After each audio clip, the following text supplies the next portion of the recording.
Olá, meus amigos.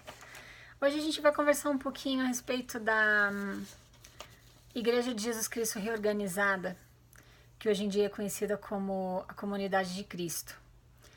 Primeiro a gente precisa entender que Emma Smith, ao contrário do que eles falam pra gente aí no Brasil, ela não ficou louca e decidiu montar uma igreja quando Joseph Smith foi assassinado.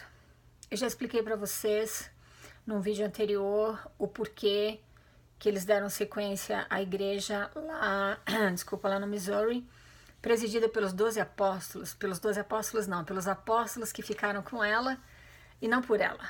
Então era presidida por eles. Com exceção daqueles que eu já contei para vocês, que decidiram sair e montar suas próprias igrejas, incluindo Brigham Young.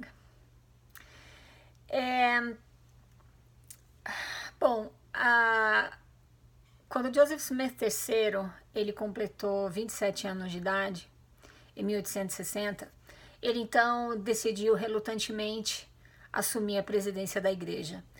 Por que relutantemente? Porque ele sabia que essa história de montar a igreja já tinha trazido muitos problemas, muita tristeza para a família dele, culminando inclusive com o assassinato do pai dele, né, Joseph Smith.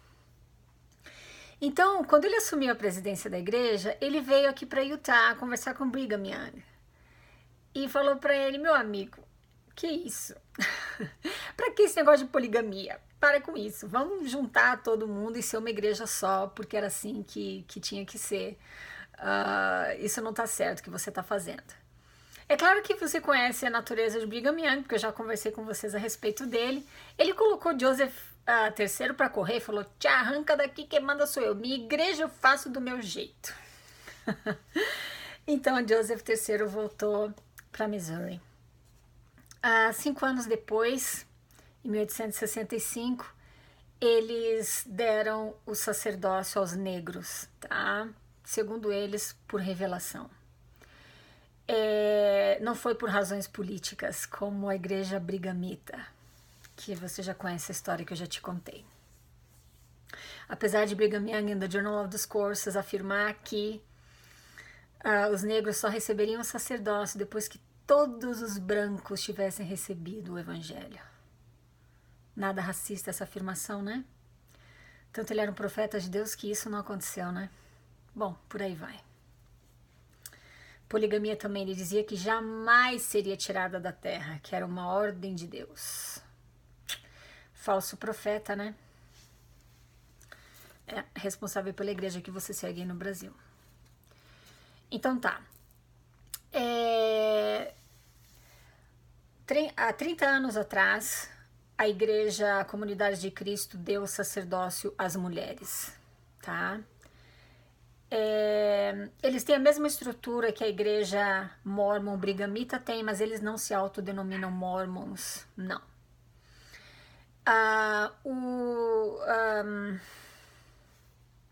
Eles têm a primeira presidência, eles têm quórum dos 12, tem 70, a mesma estrutura que a igreja brigamita tem, tá?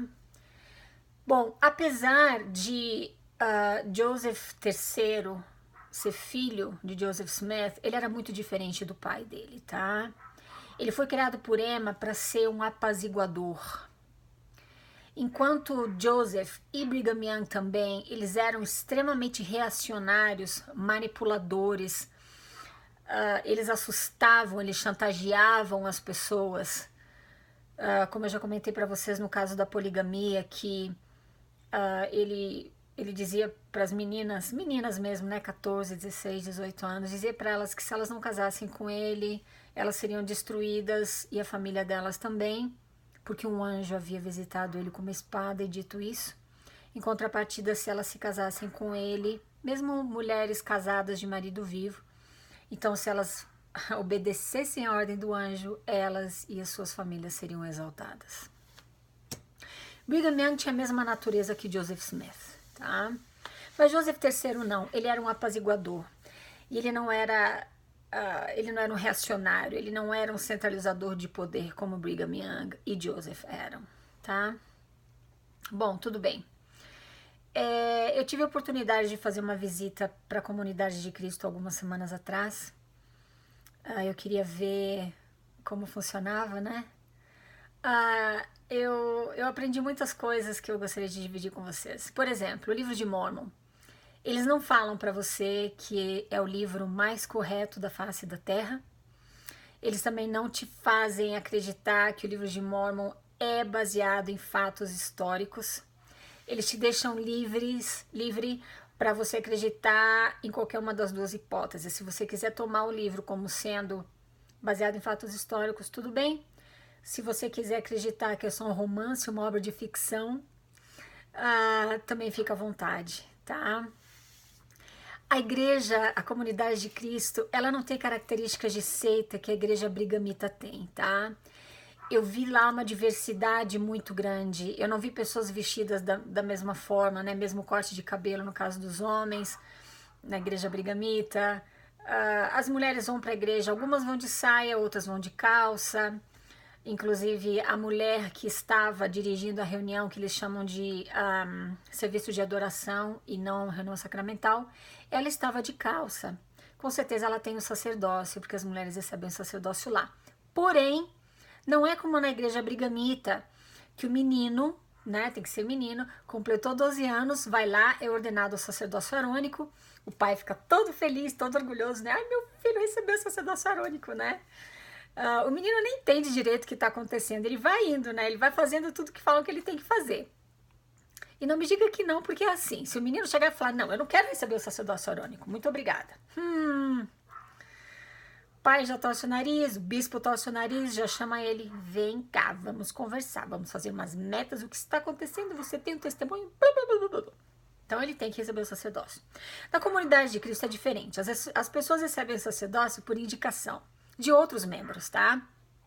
Digamos que eu seja membro da igreja. Alguém chega e fala pro pastor, que você conhece como bispo ou presidente de ramo. Fala assim, a Vânia deveria receber o sacerdócio, acho que ela está preparada. Eles vão me chamar para uma entrevista, vão perguntar se eu aceito. Se eu disser que não, tá tudo bem. Se eu disser que sim, eu tenho que fazer um curso de 1 ano para eu poder entender as responsabilidades que eu vou estar assumindo como portadora do sacerdócio. E se eu aceitar, então, no final desse 1 ano, eu sou ordenado ao sacerdócio. Digamos que depois de alguns meses ou anos eu chego e falhar, eu não quero ter o sacerdócio, não, é muita responsabilidade. Eles vêm e revogam, tá? Na comunidade de Cristo, você não serve por medo, ou por imposição, ou por obrigação, ou porque você tem vergonha de dizer não, ou porque você vai ser taxado de rebelde se você não aceitar o chamado. Você só serve por amor se você realmente quiser servir. Se você não quiser, ninguém vai te julgar por conta disso, tá? Eu fui apresentada, quando eu cheguei na igreja lá, eu fui apresentada pro pastor. O pastor não estava usando gravata, apesar de estar com uma camisa social, não estava de gravata. Um dos conselheiros dele, um senhor, cabelinho e barba branca, barba comprida, mais ou menos até aqui, sem exagero, cabelo comprido, preso com rabo de cavalo. E a segunda conselheira do pastor é uma mulher, que eu acredito que esteja na faixa dos 30 anos de idade. Eu vi pessoas, eu vi mulheres trabalhando com as crianças, uma delas, ela usava uma blusa sem manga, eles não usam garments, já vou te explicar. Ela tinha uma tatuagem que ia daqui até aqui mais ou menos, servindo, trabalhando com as crianças. A auxiliar dela tinha um corte de cabelo diferente, metade raspado, metade curto, cabelo pintado de roxo ou azul escuro, alguma coisa assim. E ninguém estava olhando atravessado, ninguém estava torcendo o nariz, todo mundo bem à vontade. O pastor, ele estava sentado junto conosco na congregação, ele não estava sentado no púlpito, com aquela cara, né, de eu sou o juiz comum em Israel aqui. Não.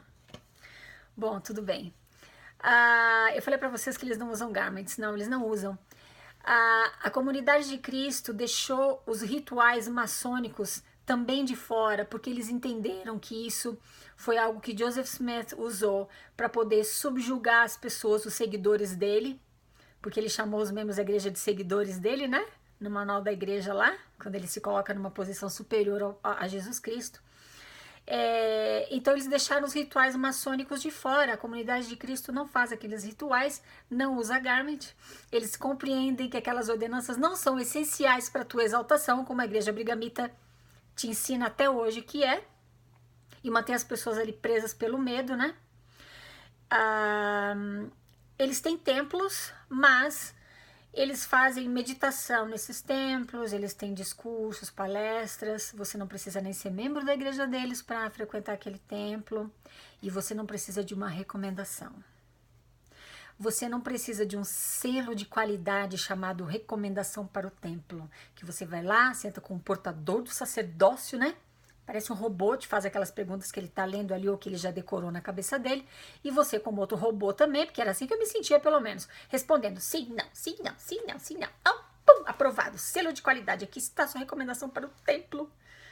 Agora você é digno de fazer convênios com Deus para toda a eternidade. Que maneira inteligente de manter as pessoas ali, né? Presas, né?